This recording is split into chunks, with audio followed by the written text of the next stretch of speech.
This podcast is brought to you by Voice and Vision, bringing help, hope, and healing to individuals, families, and communities affected by mental illness, addictions, and disabilities in southeastern Pennsylvania. Welcome to Untold Valor, a podcast with a unique focus on veterans, featuring stories of courage, recovery, perseverance, and strength. Listen to hear veterans share their perspectives on what it's like to battle mental health challenges, combat addictions, and overcome other adversities unique to those who have served. Thanks so much for tuning in to another edition of Untold Valor, Veterans Recovery in Action. Back again with a great podcast. And we're going to try not to confuse you too much this week, as we've got two Reverend Bens on the show, a Pastor Ben, I guess, and a Reverend Ben. We'll get into that fun conversation with our special guest this week, Ben Wright. And we're going to have a chat about, just his time in service and what he's doing and sharing his stories as we tend to do here on the podcast. So looking forward to that. Reverend Ben, Mr. Nelson, how you doing today, sir? I'm doing fantastic. Looking forward to another good episode. Yes, sir, absolutely. And with that, our special guest here is Pastor Ben Wright. Sir, how are you today? I'm doing great and delighted to be with you. Well, we're so excited to have you here with us. And as our Reverend Ben said, it's all about the Benjamins this week. So right. we'll enjoy that conversation. So let's dive in and just talk a little bit about you, sir. Tell us a little bit about your career in your time in service. We'll start there. Good. Well, it's good that you're addressing people's transition out of the military and what they did as well. But I wound up spending 22 years on active duty in the Air Force. I went on active duty in 1969. I retired from the Air Force in 1991 after 22 years. So it was Vietnam through Desert Storm. When I went on active duty, of course, the draft was going on. I did finish my college degree and did a year of graduate school, and it was time to go.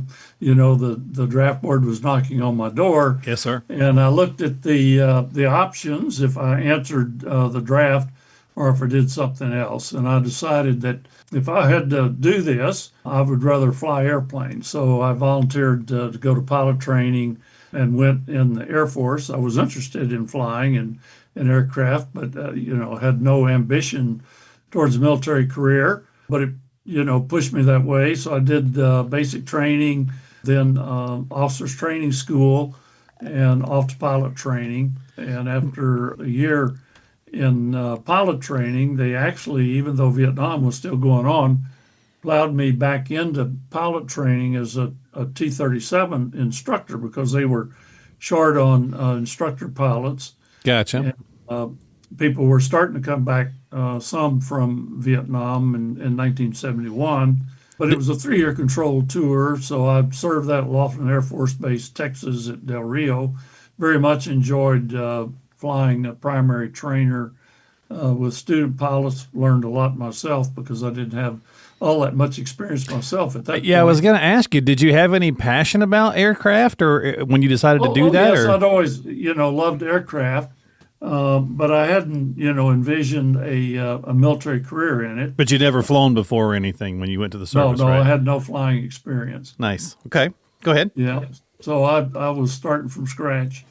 Well, after 3 years doing that, I got orders to go to Clark Air Base in the Philippines and check out the C-130s. So I went to Little Rock Air Force Base, Arkansas, and checked out the aircraft. And then the second phase of training and tactical training to learn how to do airdrops, short field landings, and all the many things. With the C-130? C-130s can do. That's amazing. For our listeners who can't see, he's got a big picture of that C-130 behind him right now as we're talking. So is that your favorite bird, I guess, then? Well, I enjoyed flying. It's 4-engine turboprop. It's what we call a very forgiving aircraft. Okay. It's very stable with a high wing configuration and a low cargo deck to make it easy to load and offload. But it was very stable. Where you put the aircraft, it would stay there, when you trimmed it up. And it was very forgiving if you made mistakes, which I, did everything in my power to avoid. Right. But that's nice because later I flew the T-38 and it wasn't so forgiving if you made a mistake. Gotcha. in doing that. If you kind of get the gist of what I'm talking about. Yes, sir. But yeah, off to Clark in the Philippines, and the wing I was in, the 374th Tactical Airlift Wing, had just moved from CCK on Taiwan. After 73 peace accords, they came up with the Nixon administration came up with a one China policy. So the major air base that we had in Taiwan, that wing moved to Clark. And of course, then they were overcrowded in the Philippines. And it was an interesting transition. But I flew there for 2 years. At that point in time, we didn't have any combat troops in Vietnam, but we were still full up in Thailand. So I was flying logistics missions in Thailand. And of course, the B-52s, KC-135s were still overflying, or the B-52s were overflying North Vietnam. And there was quite a plethora of fighter aircraft still available in Thailand. Wow. January 1975, the North Vietnamese started moving across the DMZ, first tentatively, waiting to see if the U.S. was going to respond. We didn't, so they got more aggressive, and very quickly they moved south. It became very obvious that Vietnam was going to fall. So at that point, I flew a couple missions, getting things out of South Vietnam that we didn't want the North to have. And then kind of at the last minute, because of the reluctance of the ambassador in Saigon to evacuate the civilians and everyone, we started a maximum effort airlift of refugees out of Saigon. And it was primarily South Vietnamese nationals who either had served in the Army of the Republic of Vietnam or who had worked for the U.S. military, people who, if they wound up in the re-education camps with the communists, would have been a very unpleasant ordeal for them. And so Ben Nelson said that he had flown the back of 130. Well, imagine no seats, just cardboard on the floor, forloading, engine running on loads, as many people as we could put on. The embassy was clearing who was going, and we'd put anywhere from 220 to 250 people, sardine style, in the back of a 130. They just had straps across cargo compartment to hold on. And we loaded them, and then we took them to Clark, either Clark Air Base in the Philippines or QB Point at the Naval Air Station at Subic Bay, where they had hastily built refugee camps and moved all those into there. And I last flew into Saigon on April 28th, which was the last day of fixed wing operations. The North Vietnamese shut down Tan Son Nhut Air Base at Saigon that night. They shelled the aerodrome, and that was in a fixed wing operation. So on the 29th, anyone who got out was either by boat or rotary wing helicopters. And of course, they finally got all the people out of the embassy at the last moment, early in the morning of April 23rd, and Saigon fell. Wow, that's amazing. And so it was, a sad time to watch all that had been invested in Vietnam, and then was starting to draw down out of Thailand, and of course, renewed emphasis on South Korea. I came back to States, flew 130s with European rotations in Europe, primarily in the Mediterranean. Was at Dallas Air Force Base, Texas at Abilene for 4 years. And then I did headquarters tour. Then it was headquarters Military Airlift Command at Scott Air Force Base, Illinois for 3 years. And then I elected to go back to Air Training Command, primarily because I was a single parent father at that point in time with 2 sons. And so I'd rather go back and fly around the flagpole than be living out of a suitcase flying 130s. Right. And so I flew the T-38 for 4 years at Vance as an instructor. And of course, by that time I'd been promoted to major, and I worked as a wing staff officer also with scheduling and flight management and sundry other things, and was promoted then to lieutenant colonel. And I volunteered for a job in Germany for airbase operability. And, my 2 sons needed a tour in Europe, and it was good for them, and they learned a lot. So I went to Bitburg Air Base in Germany And the whole role was that do everything we could for the air base to sustain an attack and recover and continue to operate, which was a big emphasis with NATO and the Air Force at the time. It was interesting, though, the primary mission of Bitburg were the F-15 interceptors on alert, that they would cross anything that would intercept anything that crossed the intra-German border. Yeah, my father-in-law was at Bitburg at that time, too. Well, it was interesting, because the wall came down November or October of '89. While I was there, I'd just become the deputy base commander. I moved into another job as the deputy combat support group commander. And if you told me in 1969, when I went on active duty, that I'd be making U.S. controlled housing in what was the former West Germany available to East German refugees, I'd told you some kind of nut. But sure enough, that's what I was doing. So there's this whole flow of people coming first in Trabants through Czechoslovakia as the Soviet Union was crumbling and they were all over the place. And then the wall came down, and the very rapid change in Germany very rapidly moved towards unification. And it was really interesting to be there and see the German perspective, the reunification with, both suspicions and also the happiness of families being reunited. Sure. And all the things that went with that. And suddenly the East opened up. So I was able to go places I couldn't have otherwise. I went to Prague, and Ben Nelson will tell you there was a lot of church history in Prague with John Huss and all the things that came with that. And then I wound up going to through East Berlin. There were still Russians around, and going through the former East Germany, and says, hey, I got a chance to go to Wittenberg, where Martin Luther tacked the 95 Thesis on the chapel door. And so I got to go there before it became a big tourist mecca that it is today, and all sorts of things. I actually retired out of the military, but I'd always felt a call to ministry. I'd 9 years old, had experience of answered prayer. Considered it 14 years when I was at diocese, getting out and going to seeking ordained ministry, and was in a discernment process with a diocese.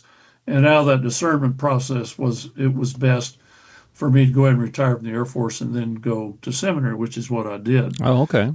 And so when I retired from the Air Force, I had a plan. And so I went to Trinity School for Ministry in Ambridge, Pennsylvania, and was working in to be in the ordination process in the Diocese of Wyoming, who was in need of Episcopal priests. And so that was a good experience with that. And then went to Wyoming. I was actually in Wyoming for 6 years. I was an assistant in a parish for 2 years. And then I had yoked congregations, 2 small congregations in the Black Hills of northeastern Wyoming. And then did that for 4 years. And then I had a partner. I got into the small church business. I had a partnership with 5 congregations in the brush country of South Texas, worked for them for 6 years. And then I went to New Mexico, and instead of 5 congregations, now I'm responsible for 4. But it was a very different arrangement. I was the rector of a parish, and then there were 3 mission churches that I helped support. And then an opportunity to come back and work on the staff at Trinity School for Ambridge, Pennsylvania. So I jumped at the chance and came back and worked on the staff at Trinity. Very much enjoyed that. After 5 years of that, said, well, when you're 69 years old, you don't have to go to work every day. But I still do lots of supply work. I currently am long-term helping 2 local congregations, small congregations, durable people want to keep going. Can't afford a full-time pastor, but I'm very pleased to help them out. And then I work a lot with the Veterans Breakfast Club, which is where I met Reverend Ben Nelson He was on one of our online programs. And the whole point of the Veterans Breakfast Club is to give, similar to what you're doing, a safe place for veterans to tell their stories because they do need to be preserved. And they're educational, particularly for non-veterans. And we like to talk to non-veterans at both our in-person breakfast events as well as our online events. And it's also healing. And I've experienced a lot of healings, which is an interest of mine in ministry. Veterans who had never told their stories, but was a healing experience for them to have a safe place to share, which is a very important thing. In doing that, I worked as a mentor in the Beaver County Veterans Treatment Court for a while, which is I did that for 6 years, and it's a good program. We have a lot of veterans that unfortunately find themselves in the criminal justice system, either because of driving under the influence, using alcohol, or using illicit drugs and get themselves into trouble. But because they're veterans, the court is willing to work with them. If they're the Veterans Treatment Court, the emphasis is on the treatment. And the goal is they can spend a year in the program and whatever treatment they need, whether if it's to get them out of addiction or to deal with combat stress or whatever the issues that's affecting their lives, that they can go through the process and even complete their probation and a lot of things being expunged from their record and walk away with a minimum cost, but be integrated back into the culture and with the hope that they'll never see the criminal justice system again. And it's a good program to help promote healing and give people a new start that get into trouble. So I think the most important thing for people who go in the military, I found it a very rewarding time, and the Lord certainly blessed me in it. And I think the key thing for people is that transition. Yeah. And I think people have to have a heart and an understanding where they're going, whether they're military short time or they do a full career. They need to have, how am I called to continue to serve and how am I vocationally called after the military? And they need to develop a plan before they exit the military. And I'm glad to see the military's gotten a lot better about providing things to help people make those plans, but there's still the individual opportunity. It went very smoothly for me because I knew what I was going to do. But for people that separated from the military and then suddenly it dawned on them, now what?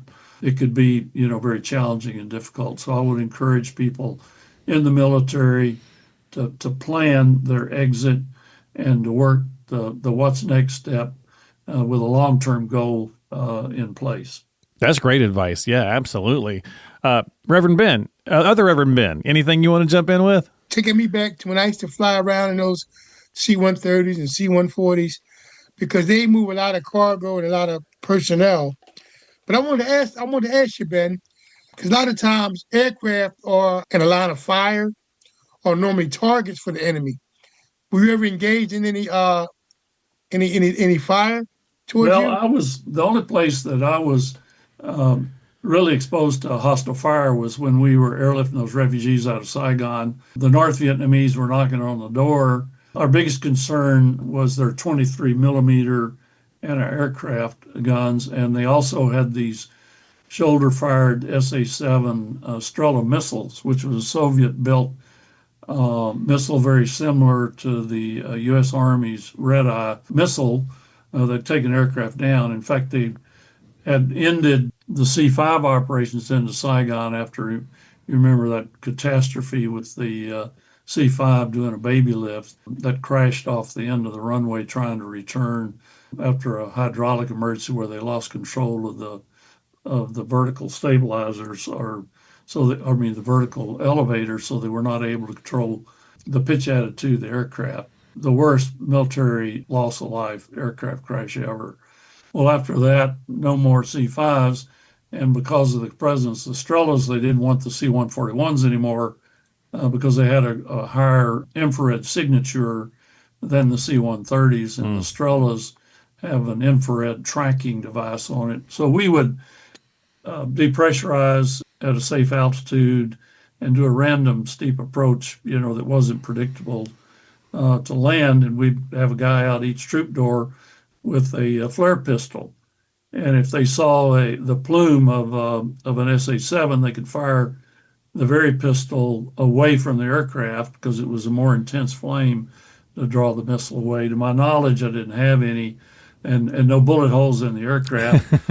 I've recently learned that they had moved SA-3 surface-to-air missiles into the area, and the people operating were wanting to shoot down all these aircraft going in and out of Saigon on the 28th of April. But the North Vietnamese knew that if they did, they would make the U.S. government very mad at them, and they would have killed a whole lot of Vietnamese refugees as well as American air crews. And so they refrained from doing that. So I'm glad they did, because there wasn't much that we could have done to defend ourselves against the SA-3s. But Wow. like I say, the Lord blessed me, and I didn't have any difficulties. Well, Ben, thank you so much for being here, sir, today and sharing your story. I mean, it's amazing, and obviously doing the you've had a great career. Then you had that calling, and I kind of want to leave with that, just kind of reframing that final point that you made there is, transition time can be tough for folks leaving the military, and having something,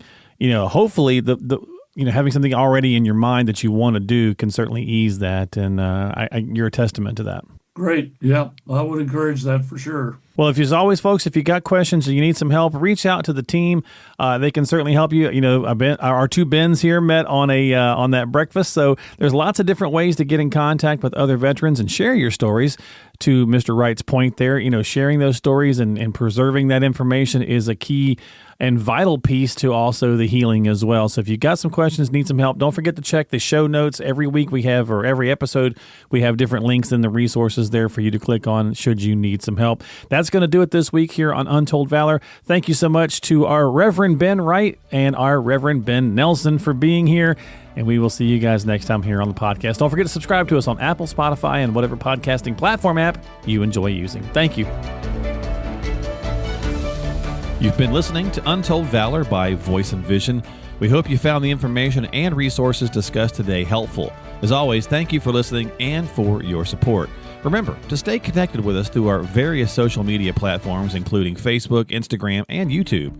Don't forget to visit the website, voiceandvisioninc.org. That's voiceandvisioninc.org, where you can sign up for our blog and find free resources and information on upcoming events, webinars, workshops, and get support.